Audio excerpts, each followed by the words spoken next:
주님의 사랑과 은혜가 우리 가운데 충만히 갈 줄 믿습니다. 우리 잠시 기도하고 함께 말씀 나누겠습니다. 사랑과 은혜 풍성하신 아버지 하나님 감사합니다. 귀하고 복된 날 허락하여 주시고 아버지의 말씀을 나눌 수 있는 이 놀라운 은혜를 더하여 주심을 감사합니다. 하오나 아버지 하나님, 이 시간 말씀을 대홍고자 이 자리에 선 자가 너무나도 무익하고 또한 부족합니다. 하나님의 강권적인 은혜가 필요하오니 주께서 사용하여 주셔서 오직 아버지 말씀을 나누는 귀한 자리가 되도록 주님 축복하여 주옵소서. 모든 영광 오직 주께 올려드리며 살아계신 주 예수 그리스도 이름으로 기도드리옵나이다. 아멘. 최근 들어서 보고 싶은 영화가 한 편이 생겼습니다. 그 영화의 제목은 장살이 잊혀진 영웅들이라는 제목입니다. 저는 과거 실제로 있었던 사실들을 영화로 만든 것을 참 좋아합니다. 그래서 이 영화가 개봉된다라는 소식을 듣고 관심이 참 많이 있었습니다. 아직은 보지 않았지만 아마 조만간에 저희 아들과 함께 같이 이 영화를 보지 않을까 싶습니다. 이 영화가 어떠한 내용을 다루고 있는지 궁금해서 이것저것 자료를 한번 찾아보았습니다. 그랬더니 이 영화는 한국 전쟁 당시에 인천 상륙 작전을 성공하기 위해서 사용했던 비밀리에 했던 그런 작전이다라고 기록이 되어 있었습니다. 경북 영덕군 장사 해변에 이 상륙 작전을 펼쳤습니다. 인천 상륙 작전이 일어나기 전 바로 전날에 그곳에 군대를 파견한 것이죠. 그러나 주 작전은 인천 상륙 작전이기 때문에 그곳에 정규군을 보낼 수는 없었습니다. 병력이 부족했었습니다. 그래서 그곳에 보낸 병력은 정규군이 아니라 학도병을 보냈다라고 합니다. 772명의 학도병이 2주간의 훈련을 받고 그곳으로 이제 그 전투에 참여하게 되어졌습니다. 그들이 그곳에서 작전을 수행한 것은 그 포항 쪽 위쪽에 있는 7번 국도를 사수하는 거였습니다. 3일 동안 그 자리를 지키는 거였습니다. 그래서 그들이 가지고 갔던 물자는 3일치밖에 없었다라고 합니다. 식량도 그렇고 총탄도 그러했습니다. 낡은 장총을 가지고 그곳으로 갔습니다. 그런데 그들을 태워 갔던 문산호가 그 근처에 가서 풍랑으로 말미암아 자초하게 되어지고 참 열악한 조건 가운데 그 작전이 수행이 되어졌습니다. 이 작전에 대해서 기록을 찾아보니까 이런 내용이 있었습니다. 772명의 평균 나이 17세의 학도병이 참여를 이 작전에 투입이 되었는데 그 가운데 139명이 전사하고 92명이 부상을 입었다라고 합니다. 772명이 그 작전에 투입이 되었는데 139명이 전사하고 92명이 부상을 입었다면 꽤 작전이 잘 수행이 된 것 같다라고 생각이 들었는데 그 뒤에 나와 있는 기록이 참 마음이 아팠습니다. 이를 제외한 다른 모든 학도병들은 행방불명 상태라는 겁니다. 즉 사망이 확인되어진 전사자로 확인되어진 사람이 139명, 그리고 부상으로 확인된 사람이 92명, 그리고 그 외의 모든 나머지는 지금까지도 행방불명이다라고 기록이 되어 있습니다. 아마도 그 전투에서 전사하지 않았나라는 생각이 듭니다. 실제로 이들은 그곳에서 3일을 버티는 것이 작전의 목표였는데 이들은 놀랍게도 6일 동안 그곳에 버팁니다. 그리고 인천 장륙 작전이 성공하고 난 다음에 그들을 구출하기 위해서 다른 배를 보내었지만 북한군의 극렬한 저항으로 말미암아 결국 그들을 탈출시키지는 못했습니다. 그러다 보니 이 작전은 사람들에 의해서 그저 묻혀져 버렸고 1991년 3월에 참 대단하게도 그 근처 해변에서 이 자초되었던 문산호가 발견됨으로 말미암아 세상에 드러난 작전이 바로 장산리 투입 작전입니다. 그래서 이 영화의 제목이 잊혀진 영웅들입니다. 감독이 참 제목을 잘 지은 것 같습니다. 이처럼 잊혀진 영웅들 때문에 오늘날 우리가 참 하나님의 은혜 가운데 이와 같은 놀라운 것을 누리고 있지 않나라는 생각을 해보았습니다. 아직은 보지 않았지만 참 흥미로운 영화가 될 것 같고 혹시나 같이 보시기를 원하시는 분은 영화비를 대주신다면 함께 가도록 하겠습니다. 근데 곰곰이 생각해 봤습니다. 이 영화에만 잊혀진 영웅이 있는 것이 아니라 우리가 살아가는 삶 가운데서도 혹시 잊혀진 영웅이 있지 않을까라는 생각을 해봤습니다. 오늘 우리가 읽었던 본문 창세기 36장이 그러합니다. 사실 많은 고민 끝에 36장 전부를 다 함께 읽었습니다. 사실 여러분에게 밝힙니다만 이 단에 서기 전에 36장을 여러 번 반복해서 연습을 했었습니다. 참 발음하기 힘든 사람들의 이름이 너무 많아서 연습을 했음에도 불구하고 여전히 잘 발음이 안 되더라고요. 그래서 아마 우리는 36장을 보면서 참 어렵다라고 여기질 겁니다. 잘 이해가 되지 않는 그런 본문일 겁니다. 그러나 여러분, 여기에 나와 있는 지명의 이름이나 사람의 이름이 우리에게 익숙치 않아서 어렵게 여겨질 뿐이지, 사실 36장에서 얘기하고 있는 것은 아주 단순한 내용을 얘기하고 있습니다. 에서가 하나님을 떠나서 자기만의 길을 갔다라는 것을 보여주는 것이죠. 사실 36장을 조금 더 세밀하게 살펴보면 놀라운 부분들이 참 많이 있습니다. 흔히 우리가 생각할 때는 에서가 그의 장자권을 야곱에게 팔아버림으로 말미암아 하나님께로부터 버림을 받았고, 그래서 하나님께서는 에서를 사랑하지 않았다라고 우리는 흔히 생각할 수 있습니다. 그러나 창세기 36장을 보면 하나님께서는 여전히 에서를 사랑하셨다라는 것을 알 수 있습니다. 여러분이 읽었던 말씀 가운데 1절부터 14절의 내용을 요약하자면 한 가지입니다. 에서가 부자가 되었다라는 겁니다. 특별히 여러분 7절 말씀을 보면 두 사람의 소유가 풍부하여 함께 거주할 수 없음이르라. 그들이 거주하는 땅이 그들의 가축으로 말미암아 그들을 용납할 수 없었더라라고 말합니다. 야곱만 부자가 된 것이 아니라 에서도 어마어마한 부자가 되었습니다. 거부가 되었습니다. 이 두 형제가 얼마나 큰 부자가 되었는지 그 땅이 이 두 형제를 소화할 수 없었다라고 말합니다. 그래서 에서가 8절에 보니까 곧 에돔이 세일산에 거주하니라라고 말합니다. 에서가 그곳을 옮겨서 에돔이 있는 세일산으로 옮겼다라고 말하는 것이죠. 성경은 에서가 부자가 되었다라고 말합니다. 그리고 여러분, 여기에서 우리가 한 가지 생각해 볼 것은 누가 에서를 부자로 만들었을까라는 겁니다. 우리가 이미 알고 있듯이 우리의 믿음의 고백은 그러합니다. 저 하늘에 날아가는 참새라 한 마리라고 할지라도, 들에 피는 꽃 하나라고 할지라도 하나님의 허락하심이 없이는 땅에 떨어지지 아니하고 아궁이에 던져지지 않습니다. 이것이 우리의 믿음의 고백입니다. 그렇다면 이 에서를 부자로 만드신 것 또한 하나님인 것을 우리는 알 수 있습니다. 하나님께서 에서에게 은혜를 베풀어 주신 것이죠. 하나님께서 에서를 보호하신 것입니다. 이 부분에 대한 다른 증거를 우리가 찾아볼 수 있습니다. 성경을 한번 찾아보실 텐데요. 신명기 2장 4절에서 5절 말씀을 같이 한번 찾아보도록 하겠습니다. 신명기 2장 4절에서 5절입니다.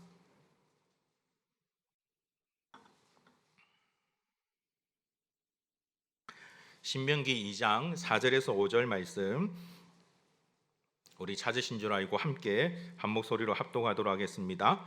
너는 또 백성에게 명령하여 이르기를 너희는 세일에 거주하는 너희 동족 에서의 자손이 사는 지역으로 지날진대 그들이 너희를 두려워하리니 너희는 스스로 깊이 삼가고 그들과 다투지 말라. 그들의 땅은 한 발자국도 너희에게 주지 아니하리니 이는 내가 세일산을 에서에게 기업으로 주었음이라. 성경은 분명히 말씀하기를 하나님께서 내가 세일산을 에서에게 기업으로 주었다라고 말합니다. 에서를 이처럼 놀라운 부자로 만드신 분이 하나님이신 것을 우리는 알 수 있죠. 더 놀라운 것은 오늘 우리가 읽었던 창세기 36장 20절에서 30절의 내용입니다. 이 내용에 사실 우리에게는 너무나 낯선 지역과 이름들이 거론되고 있지만 우리에게 익숙한 지역으로 바꿔서 말씀을 드리자면 가나안 땅입니다. 에서는 이미 가나안 땅의 정복자였다라고 성경이 우리에게 말하고 있는 것입니다. 단 여호수아를 중심으로 해서 이스라엘 백성들이 가나안을 정복할 때 그때의 모습과 에서의 모습은 완전히 다릅니다. 하나님께서 여호수아를 통해서 가나안 땅을 정복하라고 말씀하셨을 때는 그 땅의 거민들을 다 쫓아내라라고 말씀하셨습니다. 그러나 에서는 그 땅에서 유력한 사람이 되었고 가나안 땅을 이미 정복한 자가 되었지만 철저하게 그곳 주민들과 동화되어져 가는 모습을 창세기 36장에서 보여주고 있습니다. 여기에서도 우리는 동일한 질문을 던질 수 있습니다. 에서에게 이와 같은 놀라운 일을 할 수 있도록 힘을 주신 분이 누구실까요? 바로 하나님이십니다. 하나님께서 에서에게 그 가나안 땅에 유력한 인물이 되게 하셨고 그 땅을 정복할 수 있는 힘을 주셨습니다. 그러나 에서는 그 힘을 가지고 가나안 땅을 정복하여 그 땅 주민들을 하나님께로 인도하는 것이 아니라 그 땅 주민들과 함께 동화되어서 그곳에서 함께 우상을 섬기며 살았다라고 성경은 우리에게 말하는 겁니다. 에서에 대한 그 가문의 내용을 보여주면서 자주 등장하는 단어가 바로 족장입니다. 족장은 그 당시의 우두머리들을 말하는 것이죠. 에서의 후손들이 이와 같은 놀라운 능력을 가진, 위력을 가진 그러한 사람들이었습니다만 그들은 하나님께 주신 그 은혜, 그 능력, 그 축복으로 말미암아 하나님을 위해서 사는 것이 아니라 철저하게 자기를 위해서 살았다라고 성경이 말합니다. 심지어 여러분, 고대 사회에 있어서 가장 큰 인물이라면 누구를 얘기할 수 있겠습니까? 바로 왕이지 않습니까? 그 왕이 바로 이 에서의 자손들 중에서 나왔다라고 성경은 말합니다. 특별히 여러분 31절을 보시면 이스라엘 자손을 다스리는 왕이 있기 전에, 이스라엘 자손을 다스리는 왕이 있기 전에 에돔 땅을 다스리는 왕들은 이러하니라라고 성경은 비교해서 대조해서 우리에게 말하고 있습니다. 이미 에돔 땅에는 왕이 있었고 그 왕은 에서의 후손이었다라고 우리에게 말하고 있는 것이죠. 창세기 36장에서 보여주는 것이 바로 그것입니다. 우리가 믿음의 시각으로 보지 않는다면 창세기 36장은 놀라운 에서의 성공의 모습을 보여줍니다. 그의 가문은 정말 대단합니다. 족장들이 어마어마하게 많이 있었습니다. 왕들이 그 가문에 있었습니다. 그 땅의 정복자였습니다. 다스리는 자였습니다. 참 놀라운 성공자죠. 그러나 믿음의 눈으로 바라보면 인생에 있어서 가장 허무한 인생을 살았던 자가 바로 에서였다라는 것을 알 수 있습니다. 여러분, 성경 가운데 에서더라는 성경을 보면 참 재미있는 특징이 한 가지 있습니다. 그것은 성경의 다른 책에서는 발견할 수 없는 유일한 특징인데 에서더 1장 1절부터 마지막 절까지 아무리 살펴봐도 에서더라는 그 성경에는 하나님이라는 단어가 등장하지를 않습니다. 그게 에서더가 갖고 있는 특징입니다. 그래서 이 에서더라는 성경을 정경으로 할 건지 말 건지에 대해서 아주 많은 논의가 있었습니다. 그러나 그럼에도 불구하고 에스더라는 그 성경책이 우리가 보고 있는 정경에 들어올 수 있었던 이유는 에스더를 읽으면 읽을수록 그 속에 역사하시는 하나님의 놀라운 모습을 발견할 수 있기 때문에 그래서 에스더는 정경이 되었습니다. 저는 그 에스더의 축소판이 창세기 36장이라고 생각합니다. 창세기 36장 1절부터 마지막 43절까지 하나님이라는 단어는 단 한 번도 등장하지를 않습니다. 그러나 믿음의 눈으로 바라볼 때에 이 속에는 에서를 끊임없이 사랑하셨던 하나님의 놀라운 사랑, 하나님의 놀라운 은혜가 있습니다. 그렇다면 여러분, 모세는 이 창세기 36장을 통해서 과연 우리에게 말씀하고자 하는 바가 무엇일까요? 이 창세기는 모세가 가나안 정복을 앞두고 있는 이스라엘 백성들에게 하나님을 알리기 위해서 기록한 책이 바로 모세오경, 즉 창세기입니다. 하나님이 어떠한 분인지를 말씀하고 있고 너희가 가나안 땅에 들어갔을 때 어떻게 살아야 한다라는 것을 모세가 전하고 있는 것입니다. 그 기록 목적에 의해서 본다면 창세기 36장은 우리에게 반면 교사와 같습니다. 이 모습을 통해서 우리가 발견해야 되는 은혜가 있다라는 것입니다. 하나님께서는 에서도 사랑하셨고 그 하나님께서는 지금 여전히 우리도 사랑하고 계실 줄 믿습니다. 하나님께서는 우리에게 놀라운 은혜를 주셨습니다. 에서에게 이처럼 정말 큰 은혜를 주신 것처럼 하나님께서는 우리에게 정말 크신 은혜를 주셨습니다. 저는 고등학교 2학년 때 병원에 잠시 입원한 적이 있습니다. 체육을 했었는데 그 체육 과목 가운데 해야 될 일이 물구나무 서서 뒷구르기라는 종목이 있었습니다. 물구나무를 어찌어찌 하다가 섰는데 제 기억으로는 꽤 오래 선 것 같았는데 선생님 말씀으로는 0.2초 정도 섰을 것이라고 얘기하더라고요. 어찌 물구나무를 섰습니다. 섰는데 제 팔이 너무 연약해서 제 몸을 이기지를 못했습니다. 그래서 물구나무를 서자마자 그대로 꼬꾸라졌는데 보통은 꼬꾸라지면 철퍼덕 소리가 날 텐데 저는 뚝 하는 소리가 났습니다. 이상한 소리가 났습니다. 잠시 후에 제가 선생님 앞에 가서 이렇게 했습니다. 선생님, 손이 이상합니다. 오른쪽 쇄골뼈가 부러져서 손이 움직이지를 않아서 팔이 움직이지를 않았습니다. 그래서 병원을 가서 잠시 입원을 한 적이 있습니다. 그렇게 입원했을 때 저희 병실에 재미있는 아저씨가 한 분이 계셨는데, 이분은 교통사고로 입원을 하셨습니다. 차가 중간에 끼었다라고 말씀하셨는데, 겉으로 볼 때는 아무 문제가 없어 보였는데 저보다 병원에 더 일찍 계셨고 저보다 더 늦게 퇴원을 하셨습니다. 재미있는 거는 밤만 되면 없어집니다. 그러다가 아침이 되면 어디선가 나타나시는 그런 분이셨습니다. 그때 저보고 학생 뭐 어떻게 이야기를 하시다가 제가 오뎅을 좋아한다고 말씀을 드리니까 어느 날 아침에 오시면서 따끈따끈한 오뎅탕을 가지고 오시더라고요. 그 뒤로 그 아저씨를 좋아하기 시작했습니다. 근데 이분이 하셨던 말씀 가운데 보릿고개라는 얘기를 하셨습니다. 어릴 때 우리는 보릿고개가 있었는데 이랬다 저랬다라는 말씀을 하시더라고요. 근데 제 그 병실에 다른 학생이 한 명 더 입원해 있었는데 그 친구가 그 얘기를 가만히 듣더니 자기도 모르게 혼잣말로 아니 그렇게 먹을 게 없으면 라면을 끓여 먹지. 여러분, 우리에게 그와 같은 때가 사실 엊그저께 있었습니다. 먹을 게 힘들었던 그런 때가 있었습니다. 그러나 지금은 어떻습니까? 정말 우리는 하나님께로부터 놀라운 은혜를 입었습니다. 정말 귀한 축복을 우리가 받았지 않습니까? 얼마 전에 우리 교회에 재미있는 손님들이 왔다 가셨습니다. 어느 교회에 부교육자들 네 분이 왔습니다. 왜 왔냐고 물어보니 교회에 대해서 소문을 듣고 왔다 그러더라고요. 그 교회는 우리 교회보다 교사가 훨씬 더 큰 교회입니다. 그런데 와서 교회가 정말 이쁘게 지어졌다는 소문을 듣고 왔다고 해서 제가 지하 본당부터 시작해서 2층까지 다 소개를 했습니다. 소개를 하는데 너무 재밌는 거는 이분들이 보는 곳곳마다 감탄을 하는 겁니다. 우와 감탄을 하는 겁니다. 그래서 저는 사실 저희 교회에 계속 있다 보니까 어느 정도 익숙해져서 그런지 그렇게 좋은가 생각을 안 했는데 그분들의 반응을 보니까 야 정말 좋은갑다. 자기들끼리 난리가 났습니다. 와 우리 중고등부실이 이러면 정말, 저는 우리 중고등부실이 작다고 생각을 했거든요. 근데 그분들은 오더니 너무 감탄을 하시더라고요. 야 우리가 정말 큰 은혜를 받았구나, 하나님께서 우리에게 큰 축복을 받았구나 라는 생각이 들었습니다. 사실 여러분, 우리가 살아가는 삶들의 모든 모습들을 가만히 살펴보면 하나님께서 우리에게 주신 복들이 너무나도 많이 있습니다. 우리는 정말 많은 은혜를 받았습니다. 에서만 이와 같은 축복을 받은 것이 아니라 우리도 그와 같은 축복을 받았습니다. 그런데 문제는 우리의 삶 가운데 정말 하나님이 계시냐라는 겁니다. 하나님께서 우리에게 주신 그 축복을 사용해서 여러분들은 무엇을 하고 계십니까? 하나님께서 우리에게 베풀어 주신 그 은혜를 통해서 우리는 과연 무엇을 하고 있습니까?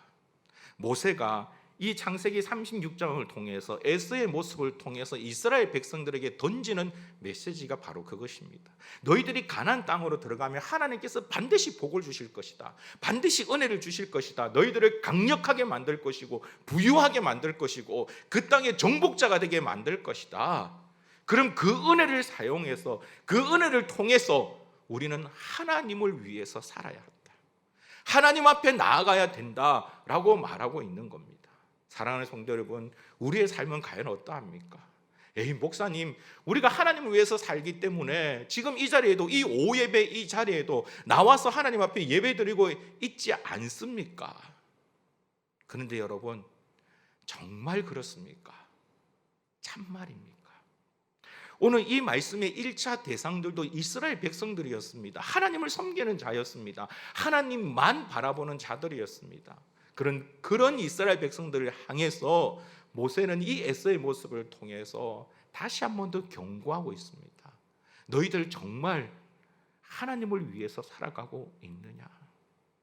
사랑하는 성도 여러분, 야곱과 에서의 모습을 비교해 보면 훨씬 더 성공한 사람은 에서입니다. 야곱은 그저 족장으로서 그의 인생이 끝이 납니다. 에서처럼 그의 자손들이 왕이 되거나 그러지를 않습니다. 그 땅의 정복자 아닙니다. 에서는 정말 놀라운 축복을 받았습니다. 세상으로 바라보면 어마어마한 성공을 이룬 것이죠. 그러나 여러분, 우리가 바라봐야 될 것은 이 땅의 성공이 아니라 저 하늘 영광이 되어야 할 줄 믿습니다. 그 하늘 영광을 바라보고 살았던 자는 야곱입니다. 어렵고 힘든 인생길 가운데, 고단한 인생길 가운데 그럼에도 불구하고 하나님만을 바라보며 살았던 인생이 야곱이라면, 하나님께 주신 그 놀라운 축복을 사용해서 자기의 만족을 위해서, 자기의 인생을 위해서 살았던 자가 바로 에서입니다. 성경은 우리에게 이 두 가지의 길을 보여주면서 너는 어느 길을 가기를 원하느냐라고 말씀하고 있는 겁니다. 사실 우리에게는 에서의 길이 더 매력적입니다. 사실 그렇습니다. 그 길이 더 좋아 보입니다. 이왕이면 왕이 돼야 하지 않겠습니까? 저도 어릴 때부터 어머니로부터 종종 들었던 얘기가, 사내라면 칼을 뽑으면 썩은 무라도 잘라야지. 우리는 이 땅에서 잘 되기를 원합니다. 이 땅에서 성공하기를 원합니다. 물론 여러분, 이왕이면 이 땅에서 성공하면 좋겠습니다. 그러나 그 성공이 나의 만족을 위한 것이 아니라, 나의 영광을 위한 것이 아니라 하나님을 위한 영광이 되기를 주님의 이름으로 축복합니다.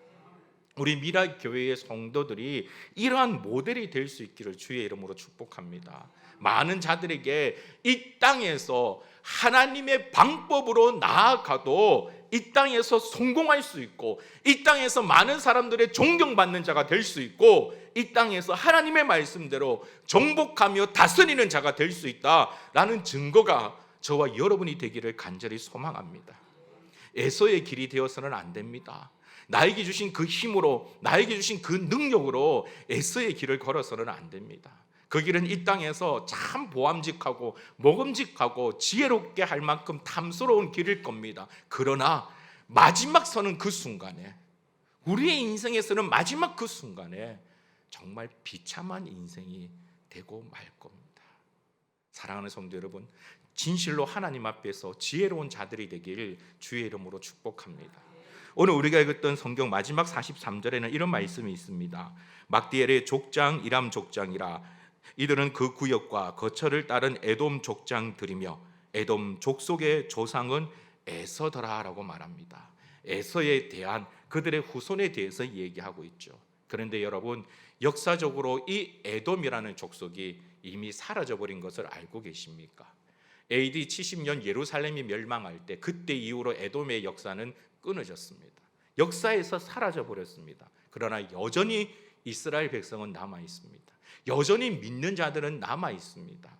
우리가 택해야 될 길이 무엇인지를 여러분 역사적으로도 볼 줄 아는 자가 되길 주님의 이름으로 축복합니다. 최후에 웃는 자가 승리자라고 말하고 있죠. 이 땅에서 내가 하나님 말씀을 지키기 위해서 고단할지라도, 힘들지라도 그 길을 끝까지 걸어가다가 마지막에 웃는 자가 진정한 성공자라는 것을 기억하시고 그 소망을 바라보며 나아갈 수 있는 저와 여러분이 되시길 주님의 이름으로 축복합니다.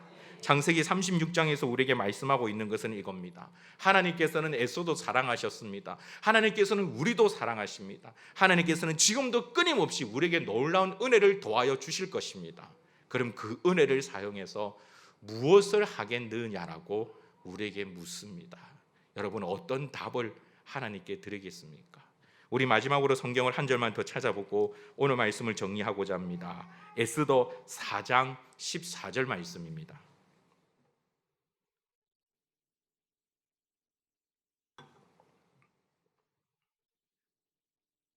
에스더 4장 14절 말씀, 우리 함께 합독하도록 하겠습니다. 이때에 내가 만일 잠잠하여 말이 없으면 유다인은 다른 데로 말미암아 노임과 구원을 얻으려니와 너와 내 아버지 집은 멸망하리라.